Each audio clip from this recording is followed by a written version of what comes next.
इसके पिछले लेक्चर में हम लोगों ने 4 प्रश्न किया था। अब हम लोग 5वां प्रश्न करेंगे। अपना चल रहा है तीसरा चैप्टर अंकगणितीय श्रृंखला। तो 5वां प्रश्न देखिए जरा। किन्हीं 2 अंक गणितीय श्रृंखला, तो कितनी अंकगणितीय श्रृंखला ध्यान रखिए, इसमें 2 है। कोई भी 2 अंकगणितीय श्रृंखला है कि n पदों के योगफल का अनुपात, n पदों का योगफल मतलब जो पहली अंकगणितीय श्रृंखला है उसके भी n पदों का योगफल निकालना है, जो दूसरी अंकगणितीय श्रृंखला है उसके भी n पदों का योगफल निकालना है, और उनका अनुपात दिया है 7n+1 अनुपाते 4n+27। इसका मतलब क्या दिया है?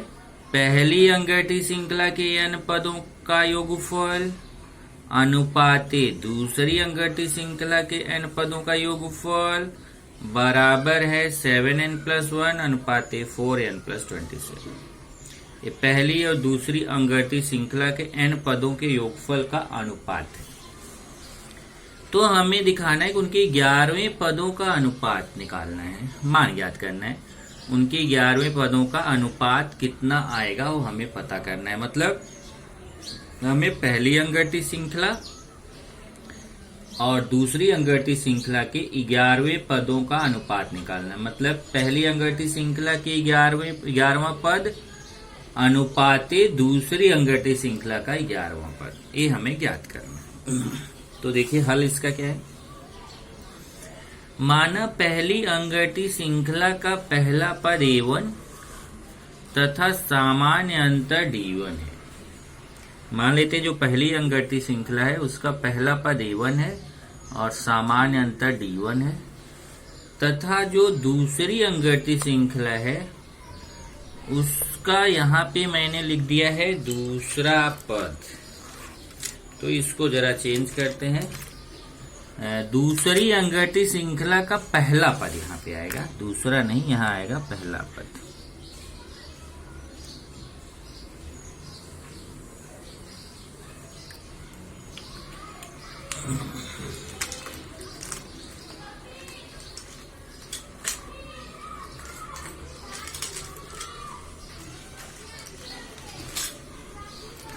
तो इसमें आएगा दूसरी अंकगणितीय श्रृंखला का पहला पद a2 तथा सामान्य अंतर d2। तो 2 अंकगणितीय श्रृंखला है। कितनी अंकगणितीय श्रृंखला है? 2। तो पहली और दूसरी।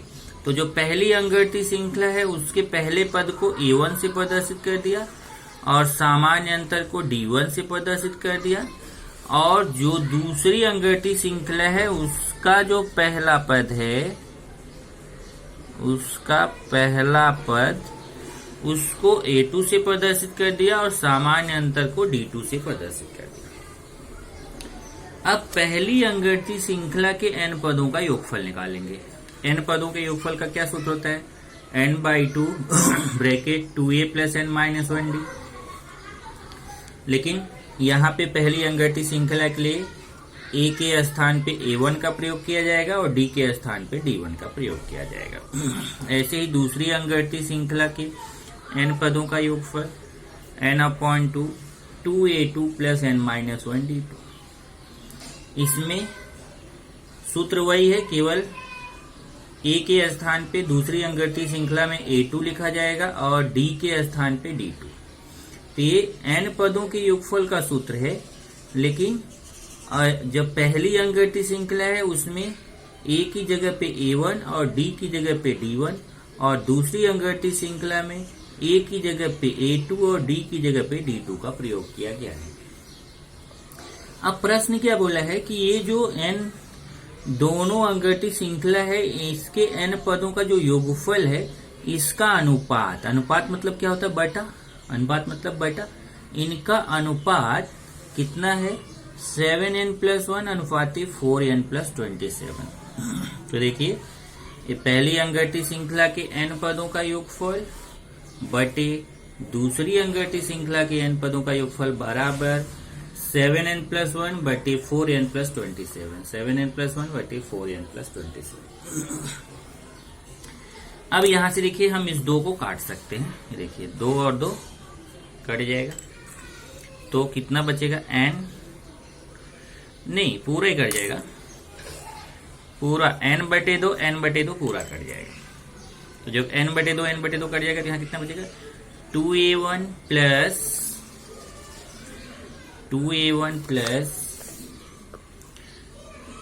n-1d1। देखिए n/2 n/2 कट गया तो ऊपर बचेगा 2a1 प्लस n-1d1 और नीचे बचेगा 2a2 प्लस n-1d2। और ये तो है ही, ये हमें आ गया। अब हमें क्या निकालना है उसको देखेंगे। प्रश्न में अंक गणितीय श्रृंखला के 11वें पदों का अनुपात निकालना है। 11वां पद ध्यान रखिए, मतलब nवां पद का सूत्र। तो पहली अंकगणितीय श्रृंखला का 11वां पद क्या हो जाएगा, nवां पद का सूत्र क्या होता है, a प्लस n-1d होता है। तो पहली अंकगणितीय श्रृंखला के लिए a1 प्लस 11वां पद है तो 11-1d1। और दूसरी अंकगणितीय श्रृंखला के 11वां पद है तो a2 प्लस 11-1d2। ये समझ में आ गया। a1 प्लस 11-1d1 और a2 प्लस 11-1d2। क्यों? क्योंकि ये पहली अंकगणितीय श्रृंखला का 11वां पद है और ये दूसरी अंकगणितीय श्रृंखला का 11वां पद है। nवां पद के सूत्र में 11वां पद, मतलब n की जगह 11 रख दिया, n की जगह 11 रख दिया। तो कितना आएगा, a1 11 में से गया 10, a1 प्लस 10d1, ऐसे a2 प्लस 10d2। मतलब हमें इसका मान निकालना। इसने क्या बोला है कि दोनों अंकगणितीय श्रृंखला के 11वें पद का अनुपात ज्ञात करो। तो इसका 11वां पद क्या हो गया, पहली अंकगणितीय श्रृंखला 11वां पद हो गया a1 प्लस 10d1। कैसे आया 10, 11 में से गया 10। और दूसरी अंकगणितीय श्रृंखला का 11वां पद क्या हो जाएगा a2 प्लस 10d2। इनका हमें क्या निकालना है, अनुपात निकालना। तो हमें यही मान निकालना है, a1 plus 10d1 upon a2 plus 10d2। तो जब ये मान निकालना है तो कैसे निकालेंगे, तो हम क्या करेंगे, यहाँ जो समीकरण 1 है, ये समीकरण 1, इसके बाएं तरफ कैसे भी करके हमें ऐसा लाना है, a1 plus 10d1 a2 plus 10d2। अब यहाँ देखिए, यहाँ a1 है पर यहाँ 2a1 है, और ऐसे नीचे a2 है तो यहाँ 2a2 है, मतलब इसका डबल यहाँ पे है और a2 का भी डबल यहाँ है। इसका मतलब d1 के साथ भी इधर 10 है तो यहाँ 20 आना चाहिए, और d2 के साथ भी यहाँ 10 है तो यहाँ 20 आना चाहिए, क्योंकि इधर a1 का दुगुना 2a1 है, a2 का दुगुना 2a2 है, तो यहाँ पे भी 10d1 का दुगुना 20d1 आना चाहिए, 10d2 का दुगुना 20d2 आना चाहिए। तो इधर 20 लाने के लिए हमें क्या करना पड़ेगा, अगर हम n की जगह पे 21 कर दें तो 21 में 1 जाएगा तो 20 आएगा। ऐसे यहाँ पे भी 21 में 1 जाएगा तो 20 आएगा। तो यहाँ पे लिखेंगे समीकरण 1 में n इक्वल टू 21 रखने पर, इसमें जहां जहां n है उसकी जगह पे देखिए n n n n, हर जगह n के प्लेस पे क्या रखना है, 21। चलिए रखते हैं, 2a1 प्लस 21 माइनस 1d1, और इधर हो जाएगा 2a2 प्लस 21 माइनस 1d2। इधर देखिए n की जगह 21, n की जगह 21। ऐसे इधर राइट साइड भी n की जगह 21, n की जगह 21। इधर हो जाएगा 7 इंटू 21 प्लस 1, और इधर 4 इंटू 21 प्लस 27।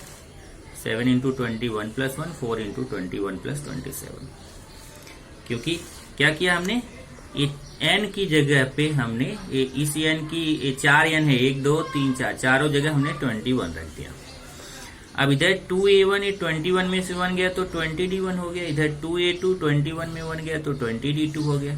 इधर 7 का गुणा 21 में किया 147 प्लस 1, 4 का 21 में गुणा 84 प्लस 27। इधर ऊपर से 2 कॉमन ले लिया तो 2 का भाग इसमें, 2 का भाग इसमें, इसमें a1 आएगा, इसमें 10d1 आएगा। यहाँ 2 कॉमन लेंगे तो 2 का भाग यहाँ, 2 का भाग यहाँ, यहाँ 2 का भाग देंगे तो a2 आएगा, यहाँ 2 का भाग देंगे तो 10d2 आएगा, और इसको जोड़ेंगे 148, इसको जोड़ेंगे 111। ये 2 और 2 कट जाएगा तो क्या बचेगा, a1 plus 10d1 a2 plus 10d2। यहाँ से ये 2 कट गया, और इधर 148 बटे 111। अब मैं इसे 4 गुणे 37 3 गुणे 37 क्यों किया, आपके समझाने के लिए किया हूं। आप डायरेक्ट 4 बटे 3 लिख सकते हैं, मैंने आपके समझाने के लिए किया है कि ये ऊपर और नीचे 37 से कटेगा, 37 का भाग ऊपर भी जाएगा, 37 का नीचे भी। तो आप 37 से ऊपर काटेंगे तो 4 आएगा, 37 से नीचे काटेंगे तो 3 आएगा। तो इसलिए हमने 148 को 4 गुणे 37 लिख दिया। आप गुणा करके देखो उतना ही आएगा। 111 को 3 गुणे 37 लिख दिया।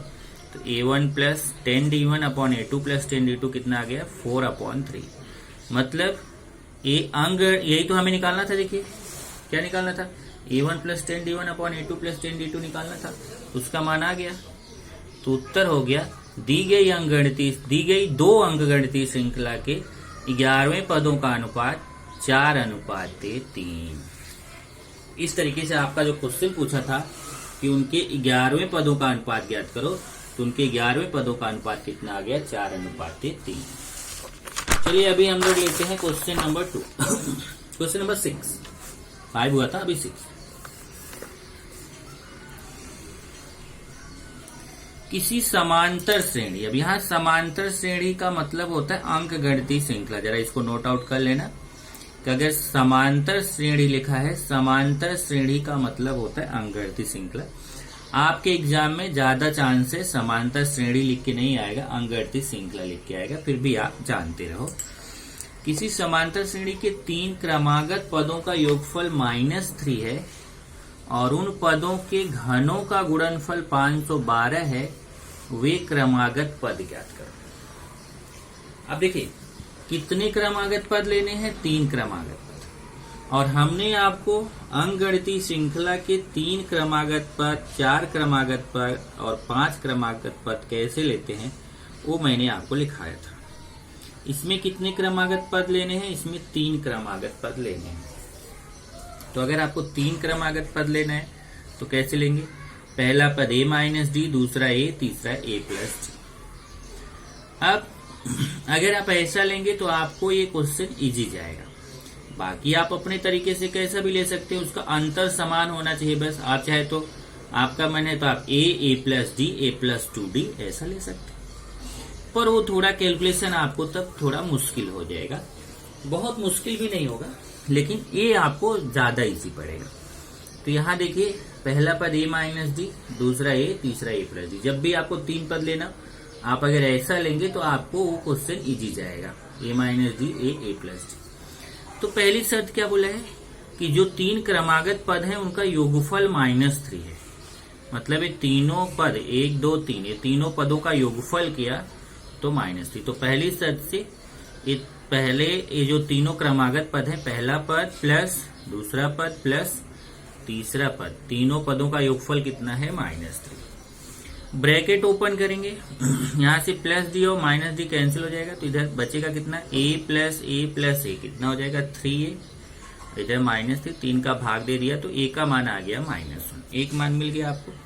अब हमें D का मान चाहिए, उसके लिए हम दूसरी शर्त पे चलते हैं। दूसरी शर्त क्या है, उन पदों के घनों का गुणनफल 512 है।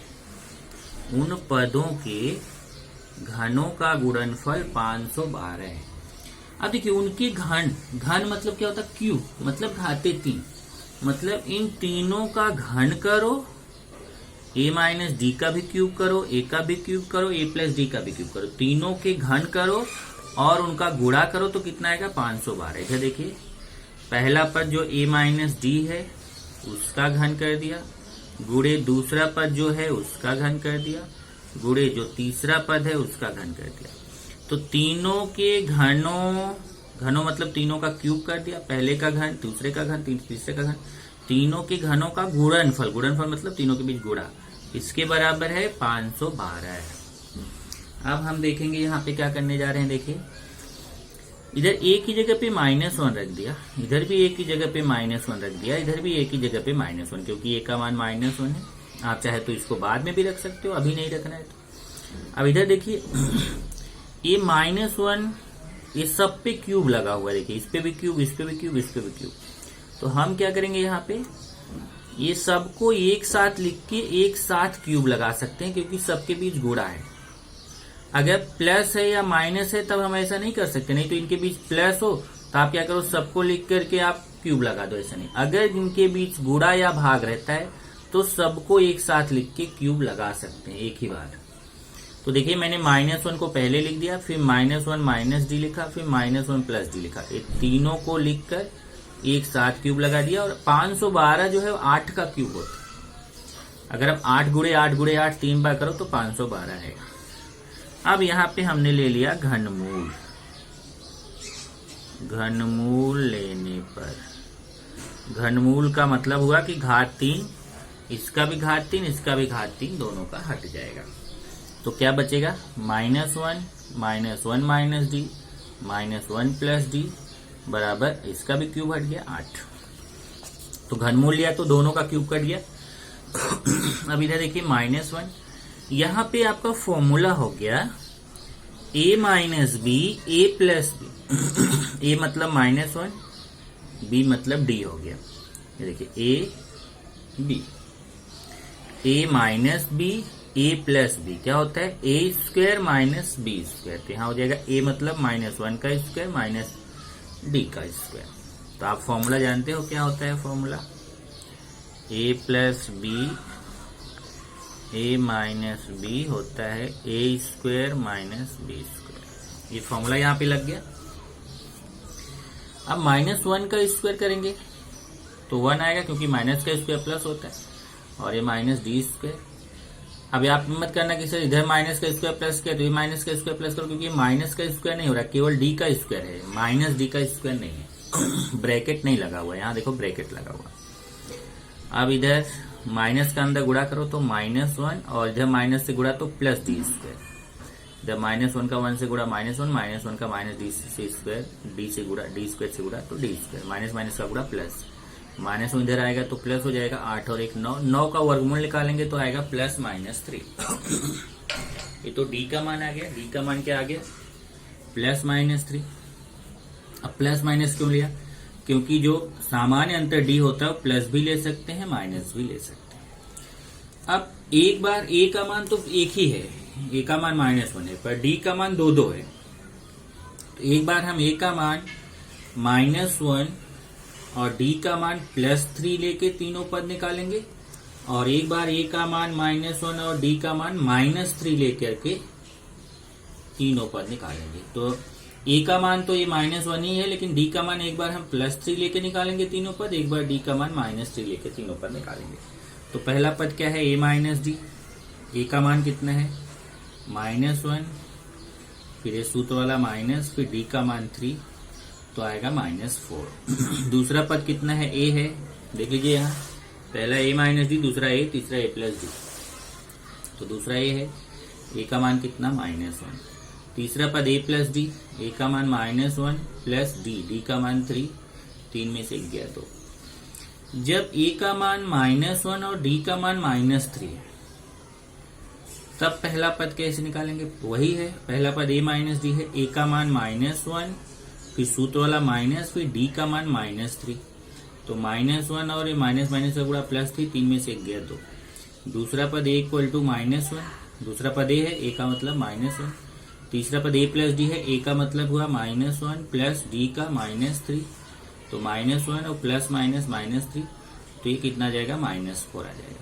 तो इस तरीके से अंगठित श्रृंखला जो आपकी है वो या तो उसके जो 3 पद हैं वो या तो आप -4, -1 और 2 लो। पहला पद -1, दूसरा पद -1, पहला पद -4, दूसरा -1, तीसरा 2 ले लो, -4 -1 2, अथवा या फिर ऐसा ले लो, पहला पद 2, दूसरा -1, तीसरा -4, तो भी सही है। तो ये भी आंसर राइट है, ये भी आंसर राइट है। दोनों आंसर में फर्क ये है कि एक दूसरे के उल्टे हैं।